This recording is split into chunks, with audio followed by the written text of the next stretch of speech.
Le cadavre de la petite amie de cet homme a été retrouvé dans son placard. Il a affirmé que c'était une poupée gonflable grandeur nature. On te raconte. Abonne-toi, on publie une nouvelle affaire tous les jours. À Miami, en Floride, Della Rosa Wright sent une odeur fortement nauséabonde provenant de la chambre de son fils de 32 ans qui refuse d'en sortir. Inquiète, elle prévient la police et lorsque les policiers arrivent, Jerome Wright apparaît nu et en sueur, affirmant avoir mal au ventre.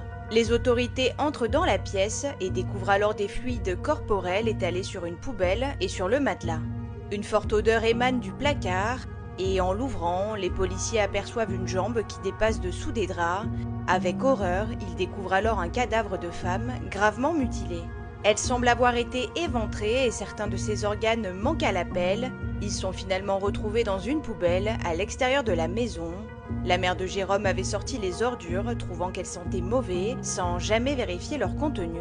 Les analyses révèlent que le cadavre est celui de Diana Clendinen, 52 ans, la petite amie de Jérôme, qui venait fréquemment lui rendre visite. Au mois de mars, Jérôme avait été jugé pour coups et blessures aggravés contre elle et était en probation depuis. Interrogé par la police, il nie avoir tué cette femme et affirme que le corps n'est pas celui d'un humain, mais celui d'une poupée gonflable grandeur nature, faite de chair. Il répète à plusieurs reprises que « si vous trouvez quelque chose dans ma chambre, cela vient d'Internet ». Et il dit aussi qu'il n'a pas vu Diana depuis 5 mois. Della explique que son fils lui avait dit que l'odeur était due à un rat, à sa diarrhée, puis aux déjections du chien, et elle mentionne également que son fils sentait le sang.